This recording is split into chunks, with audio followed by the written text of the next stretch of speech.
sa iyong lahat ng papuri, parangal, pasasalamat sa pangalan ko Jesus at sa tulong ng panalangin ng aming inabiring si Maria sa ngalan ng Ama, ng Anak at Espiritu Santo. Amen. Praise the Lord. Sige po, malakas na papuri para kay Yahweh El Shaddai. Ayan, palakpak ng mga nagbibilang ng anniversary. Praise the Lord. Ayan, basahin po muna natin, bago po kayo magsiupo, mabuting balita mula po sa aklat ni San Mateo. Matthew chapter 4, verses 1 to 11.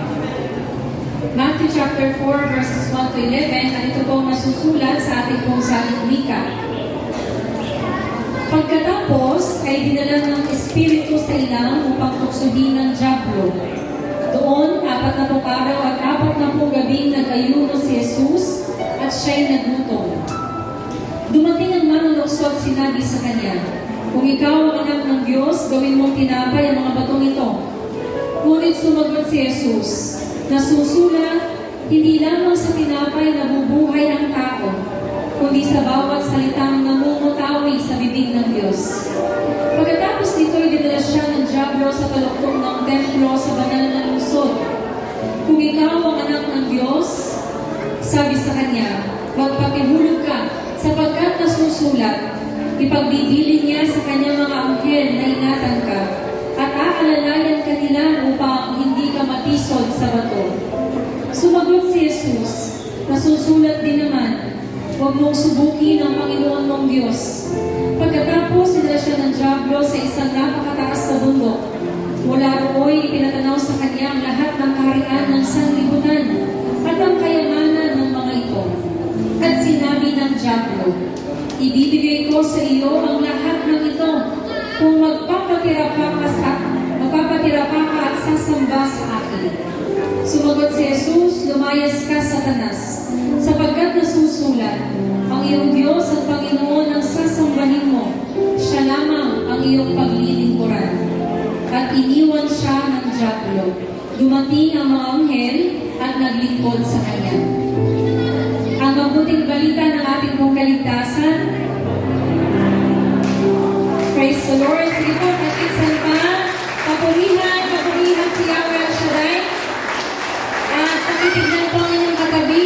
Pakingitian, sabi mo kapatid, happy anniversary. Sabi mo, buti na lang. Umaten ka. Sabi mo, may biyaya ang Diyos. Amen po. Sino naniniwala may biyaya? Si Yahweh El Shaddai. Sabihin mo, akin na yun. Praise the Lord. Sige po, pwede na kayo maupo sa presensya po ng Panginoon. Praise God. Magandang hapon po, pinagpalang hapon po sa inyong lahat. Praise the Lord. Ako po ay syempre, babati po ng happy 33rd anniversary sa inyo po lahat. At ako po nagpapasalamat po, kasi kahit po ako hindi na po sa kalmana, nagbibiyayaan pa rin pong mag-talk sa inyo pong anniversary. At sa biyaya ko naman yan, alam ko po, nung mga nakaraang taon din po, ay nakasama po ako sa inyo pong anibersaryo. No? Kaya po, malaki pong biyaya sa akin po na kahit po hindi na po ako dito sa Kalmana, nakasama pa rin po ako. Amen po. Ngayon po, ang ating pong pag-uusapan ay ang binigay po sa aking topic, 3 pillars of Lent. Sabi niyo po, Lent. 3 pillars. Ito po ang ating pag-uusapan, 3 pillars of Lent. Dahil po ngayon ay panahon na Quaresma. Okay po? Ang panahon po ng Quaresma o yung Quaresma na term o yung Lent. Sabi niyo po, Lent. Pag sinabi natin Lent, ito po ay galing sa Old English word na ibig sabihin ay spring. Na po, spring or a new birth. At dito po, ito yung panahon sa ating mga Katoliko. Tasa kami ng mga Katoliko. Panahon sa ating mga mananampalatayang Katoliko na tayo po ay magbabago ng buhay at magbabalik loob sa Diyos. At ito rin po ay 40 days na paghahanda natin para saan? Para sa tinatawag po nating Paschal the passion, death, and resurrection ng ating pong Panginoon. Amen? Meron na nasasabi, anong mas masaya? Pasko ng pagsilang o Pasko ng muling pagkabuhay? Sino nasasabi mas masaya ang Pasko ng pagsilang? Sino na nasasabi na mas masaya ang Pasko ng muling pagkabuhay? Yung iba po, hindi mo sigurado. Sabihin mo sa katabi mong kapatid, dapat mas masaya ang Pasko ng muling pagkabuhay. Amen po. Although yun nga lang, sa atin po ngayon, kung titignan natin, mas well celebrated ang Pasko. No? Minsan nga isang buwan, nagpe-prepare na po. But anyway, mga kapatid ko kay Kristo, ang pinakamahalaga ay ang Pasko na muling pagkabuhay. Kung masaya kayo noong araw ng Pasko ng pagsilang, dapat mas masaya tayo sa Pasko ng muling pagkabuhay. Amen? Kasi ito po yung misteryo ng ating pananampalataya. Ngayon, 40 days. At ang sabi ko po sa inyo, ito po ay idea na nagbabalik loob ka kay Lord. Nagbabalik loob kay Lord, gustong lumalim pa ang pananampalataya, i-renew ulit yung relasyon kay Lord. Ito yung essence ng Kwaresma. Yun nga lang, meron tayong tinatawag na 40 days. No? 40 days. Ngayon, kailangan doon sa 40 days na yun, hindi ka madederail. Ano ba Tagalog ng derail? Mawawala sa linya, mawawala sa focus. Kailangan, yung 40 days na yun, yung leading up to the Paschal Triduum, kailangan focus tayo kay Lord. Amen po. Halimbawa, Ash Wednesday, ay, sinabi ko kay Lord, babawasan ko na yung pagiging chismosa. 1 week nagawa natin. Kaso pagdating ng ikalawang linggo, bumalik na mo ulit sa dati. O kaya, 1 week, 40 days, dahil mahilig ka sa kape, kasa ka na mahilig sa kape. Sabi nga, hindi ako magkakape, 40 days. Bakit po? Bakit kailangan na ganun? Para hindi ako magkakape, para nang sa ganun magkaroon ako ng virtue ng self-control. Kaso 1 week pa lang. Pagkatapos nung may nagaya, tara, Starbucks. Tara, kape, wala na. No? Ganun din po yun. Ang goal natin, magbalik mo kay Lord. Kaso pagdating ng pangalawang linggo, imbis na mapupunta tayo sa kumpisalan, nangyari, sa iba tayo napunta. Sa party. No? So, kailangan po natin na haligi. Ang pillar, ibig sabihin po haligi. Sabihin niyo po haligi. Para sa ganon, hindi tayo mawawala o mawawala doon sa ating focus. At again, anong focus natin? Muli makipagkasundo sa Diyos. Amen po. Sabihin mo sa tabi mo, kapatid, para hindi maligaw, 3 bagay. Ito po yung inyong topic na ibinigay po sa akin. 3 pillars of faith. Alam niyo po, biyaya ni Lord, kami po ay nabiyayaan po ng bahay. Yun nga lang, 2021 po po yun, hindi pa namin natitirhan hanggang ngayon sa General Trias, Cavite. Ang gusto ko kasi bungalow type lang po yun, so ang gusto sana namin, ipapataas po. Hindi nga lang, pag tinataas mo, kailangan ng poste. Hindi po ba magagawa na? Sabi ko nga, kasi daw po yung aming bahay na kinuha, hindi pa po ready for 2nd floor. So, kailangan pa talaga ng poste. Ngayon, syempre, common sense, kapag wala po yung poste, hindi makakapagpagawa ng 2nd floor. Ngayon, ganun din po yung 3 bagay na ito. Na pamilyar tayo. Kasi paulit-ulit po ito Prayer, ano po yung pangalawa? Fasting, and ano po yung pangatlo? Almsgiving. Pakiulit po, prayer, fasting, and almsgiving. Pag wala itong 3 ito, sa panahon ng Kwaresma, para tayo hindi makakapagpatayo ng 2nd floor. Hindi tayo lalago, hindi lalalim, hindi makakapag makakabalik ulit kay Lord. Okay? So, ito yung kailangan po. Prayer, fasting, and thanksgiving. Ngayon, bakit kailangan ko ulit ito? Dahil ito yung haligi. Okay? Haligi. Pero gusto ko pong simulan ko ito sa isang sinabi po ng isang Archbishop Fulton Sheen. Sabi niya, pakinggan po ninyo, the only way we really prove love is by choice. Every act of love is not only an affirmation, every act of love is a negation. Ang tanging parang daw po para mapatunayan ng pag-ibig ay sa pamamagitan ng pagpili. Diba? Pagpili. Taas ang kamay na may kalayahang pumili. O sabihin mo sa katabi mo, ikaw din. O lahat po tayo, ano? Lahat tayo ay mayroong kalayaan pumili. Ngayon, sabi ng Archbishop, mapapatunayan natin ang pag-ibig natin sa pamamagitan ng pagpili.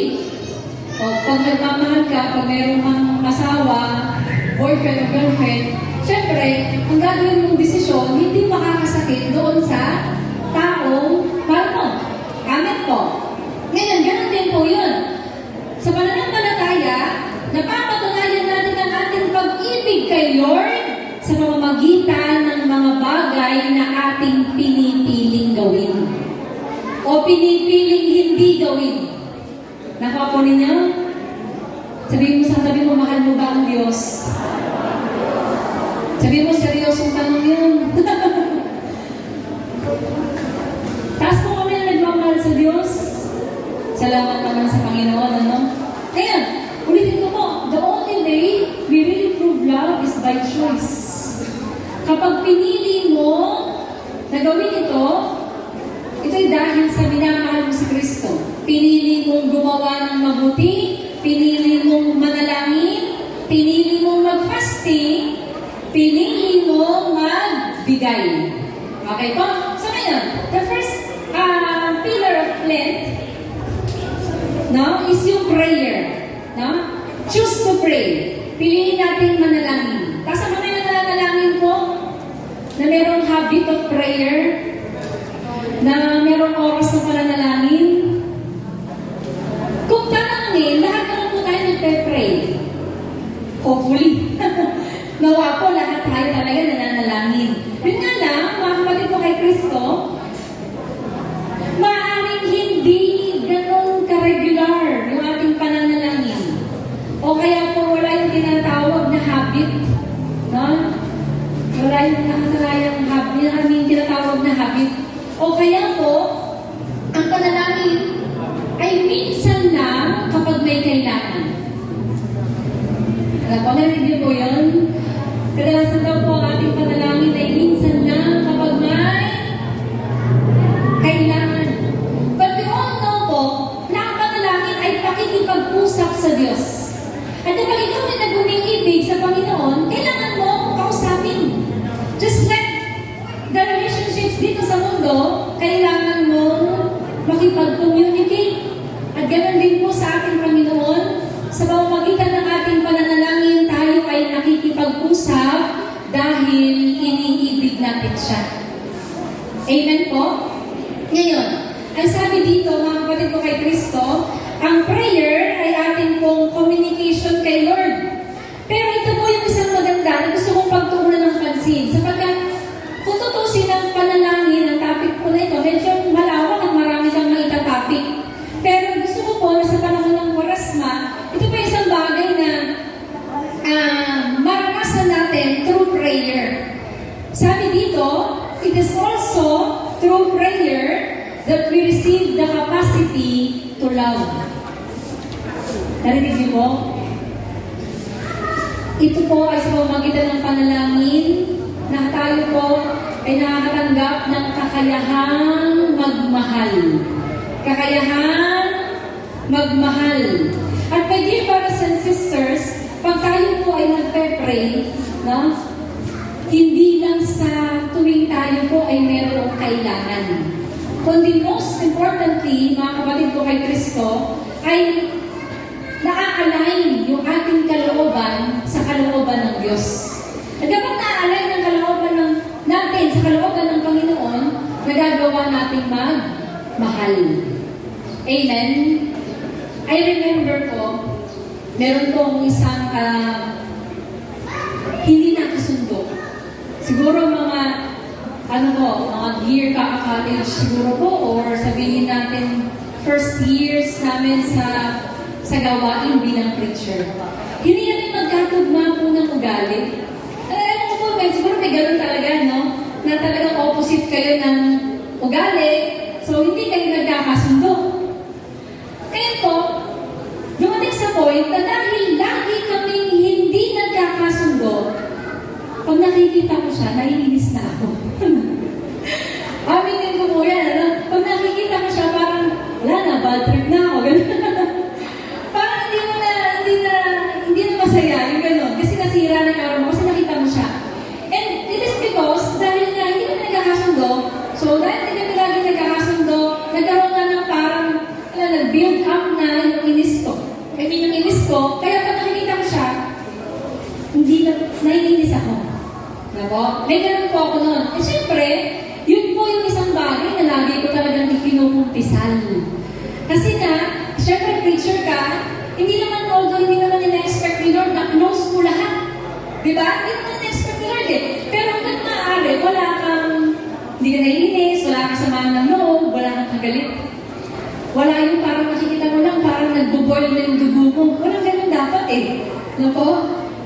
Alam niyo po, I pray. Kaso nga lang, yun yung madalas na pagbalik ko sa kumpisalan, yun na naman. Yun na naman yung kumpisal ko. Parang sabihin ko, sorry na, hindi mo na talaga alam. No? Kasi minsan okay. Minsan, pag okay na naman, meron na namang sitwasyon, hindi naman kami magkakasundo na naman. So, mag-build up na naman. Alam niyo po ang ginawa ko? Ano? Dahil nga, sabi ko, napansin ko, paulit-ulit na po ako sa confession. At saka, yun nga, hindi rin naman maganda po. Ano? Sabi ko, ang ginawa ko po, pinag-pray ko. Di ba sabi, pray? Pray for your enemies. Pero hindi ko sinabi, Lord, baguhin mo na siya. O kaya, Lord naman,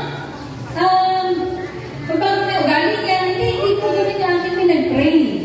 No? Alam niyo po ang prayer ko, sabi ko, Lord, pagpalain mo yung negosyo niya. Medyo hindi pa po bukal sa loob ko yun. Noong mga unang panalangin ko, sabi ko, medyo hindi pa ganun kano. Pero yung sumunod na sabi ko, Lord, i-bless mo yung family niya, buong pamilya niya. Tapos sunod, Lord, bless mo yung pangarap niya, bless mo siya, nawa, lalo pang magamit sa gawain, bless mo siya, lahat ng mga prayers na dumating. Alam niyo po, aaminin ko sa mga unang pagkakataon, parang labas sa ilong. Ibig sabihin, parang talaga ko pinagpe-pray ko to. No? Talaga ba na pinagpe-pray ko yung lahat ng mabubuting bagay mangyari sa kanya? Pero alam niyo po, ang powerful ng ganoong prayer, no? It is through the grace of the Lord. Kasi, alam niyo po, continuous mong ginawa yun. Pag nainis ulit ako, ipag-pray ko ulit siya. Na hindi siya, magbago siya, hindi po. Kundi, ipag-pray ko yung mga mabubuting bagay. Kasi minsan, pag hindi natin kasundo, ang hirap ipag-pray yung mga mabubuting bagay na naranasan niya. Diba? Hirap kaya nun. Pero, alam niyo po, dahil paulit-ulit ko po itong ginawa, paulit-ulit kong pinag-pray, ano po, unti-unti po, nawala yung ill feeling, yung hindi ko, yung inis ko doon sa taong iyon. At alam niyo yun, unti-unti, naging madali na po para sa akin ay pag-pray yung mabubuting bagay na maranasan niya. Amen po? It is through prayer that we receive the capacity to love. Sa pamamagitan ng pananalangin. Kasi ang ating pananalangin po, alam natin pakikipag-usap kay Lord. At kapag ito yung isang bagay na concrete na gusto ko tandaan natin sa pananalangin. Hingit natin ng tawad at patawarin din yung mga taong nagkasala sa atin. At ito po ang challenge ko po sa inyo, isama nyo sila sa inyong panalangin. Hindi nyo po sasabihin, po ang ating prayer, Lord, pagpalain mo pa siya lalo. Amen? Yung maging prayer natin ay yung welfare, ikabubuti ng ibang tao. Tandaan niyo po, pag hinangad natin ang kabutihan ng iba, ang Diyos ang unang-unang maghahangad naman ng kabutihan para sa atin. Amen? Hindi naman niya tayo pababayaan. So, part po ng pagbabalik loob natin kay Lord ay paghingi ng tawad. Okay po? Pagpapatawad. At again, ang challenge ko po, iiwanan ko sa unang punto, ipag-pray po natin yung mga tao na nakasakit sa atin, ipag-pray natin yung kabutihan nila. Amen? Sabihin mo sa tabi mo, kapatid, kaya mo yan. Amen po? Second po. And bibilisan ko na po ano yung oras ko po pala. Second, choose to fast. Fasting. Fast po kami na nagpa-fasting. Thank you, Lord. Actually po, ang fasting ay isang meal and then composed of another small meals. Bawal ang snacks. Actually po, ang fasting natin, dalawa lang naman. Ash Wednesday and Good Friday. Unless talagang gusto ko rin yung mag-fasting. Ngayon, ang abstinence po, yun ay hindi pagkain ng karne. At yun po ay every Friday. Ngayon, ang fasting, mga kapatid ko kay Kristo, bakit po ba kailangan mag-fasting? Hindi po para pumayat. Yung aming po mga professor na pare, pag ito ay nagsimula ng Ash Wednesday, pagkatapos po, nagawan talaga, umiimpis talaga sila. Kasi po, nag-fasting. Pero, ang fasting po, mga kapatid ko kay Kristo, it is like saying po na, less of me and more of God. Pag nag-fasting tayo, nagtitiis tayo eh. Nako? Less of me and more of God. Pero sabi nga po ni Pope Francis, hindi lang po sa pagkain nagpa-fasting. Nagpa-fasting din po tayo sa mga bagay na pwedeng kumokontrol ng ating pong emotions, ng ating mga decisions. Yung mga decisions pala. For example po, sa mahilig mag-shopping. Mahilig mag-shopping, mahilig manood. Ano po, babawasan ng panood ng TV. Babawasan ng shopping. Babawasan po, bili ng dito, bili ng ganyan, kahit hindi naman kailangan. Bakit po kailangan ito? Kasi kailangan po natin, mga kapatid ko kay Kristo, ma-recognize, pag nagka-fasting tayo, ako po ang fasting ko po ngayon, ang fasting ko po ngayon na ginagawa, hindi sa social media na hindi ako mag-reactivate.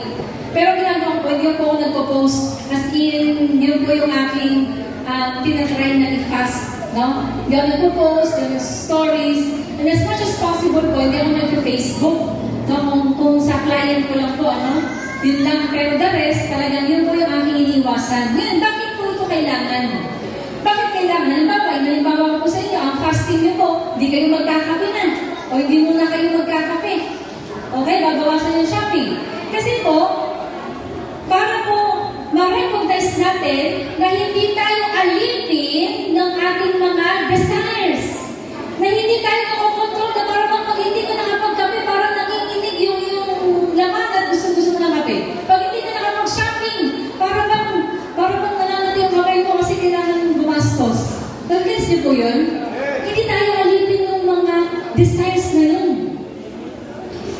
Kaya ka tayo ito fasting kasi we are somehow telling ourselves na I am in control ng aking mga sariling desires. Amen po? Ngayon, last din po, ang fasting ay tumutulong para magkaroon tayo ng disiplina. Okay po? Disiplina. My dear brothers and sisters, sabi dito, fasting, when rightly practiced, lifts the mind to God and mortifies the flesh. It makes virtue easy to attain and increase our merits. Kung ang fasting daw po ay magagawa ng tama, ito ay tumutulong para itaas ang ating isip sa Diyos. Ang ating puso sa Panginoon at tinutulungan tayo para yung mga mabubuting pag-uugali ma-attain po natin. Amen? Ito po rin yung isang pangalawang challenge ko po. Tingnan niyo po kung saan kayo madalas nakokontrol ng inyong pong desires. Yung hindi niyo hirap kayo mabitawan, no? At yun po ang inyong unang bawasan. No? Kung sa pagkain po, para sa pagkain ng mas maganda po, mabawasan yung pagkain. Kung sa paglalaro sa cellphone, mabawasan din po yun. Ano po? Kasi ang prayer dapat may kasamang fasting. Amen? Last po, ano po yung pangatlo? Almsgiving. Pagbibigay. Pagbibigay. Ngayon, hindi po pwedeng puro prayer, hindi rin pwedeng puro fasting, pero walang almsgiving. If a person truly prays, kung talagang isang tao tunay na nanalangin, nag-aayuno para sa ikalalago spiritually, magbubunga ng mabuting gawa. Magbubunga ng pagbibigay. Amen po? Ito yung ang almsgiving ay parang response kay Lord. Nag-pray ka, nag-reflect, kinausap ang Panginoon, and then you offer sacrifices through fasting. And after po noon, ano yung response? Almsgiving. Pagbibigay. Diba? Ngayon, sabi ni St. Francis of Assisi, in giving, we receive. Naniniwala po ba kayo doon? Sa pagbibigay, tayo ay tumatanggap. Amen?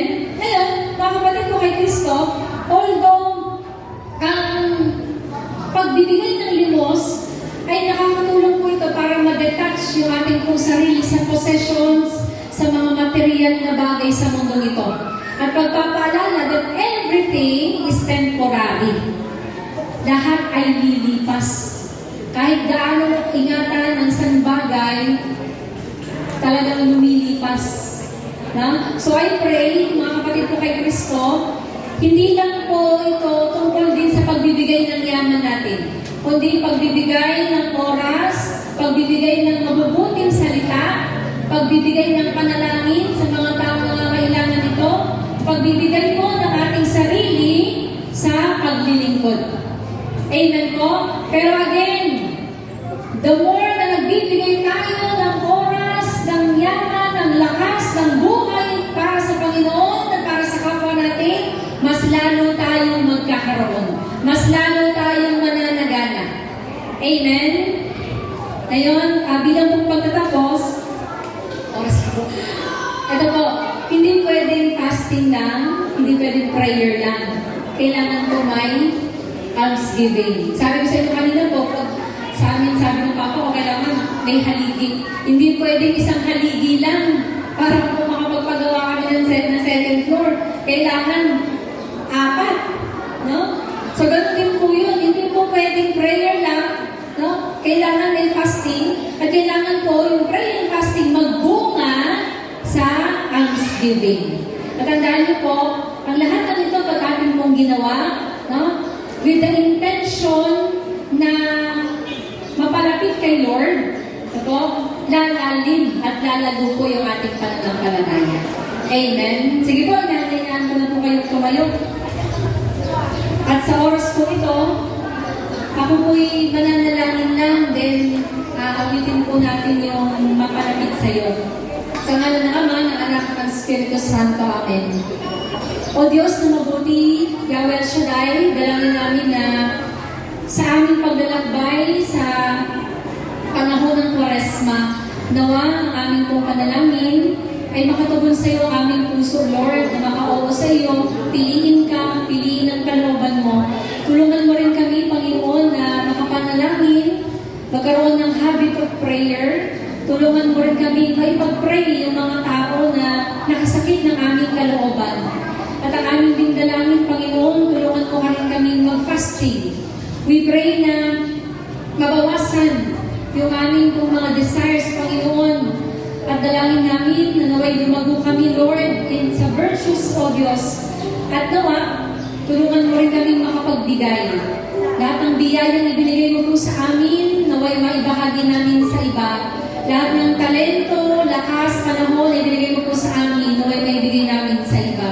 Sa iyo ang lahat ng papuri, parangal, pasasalamat sa pangalan ng Jesus, sa ngalan ng Ama, ng Anak, at Espiritu Santo. Amen.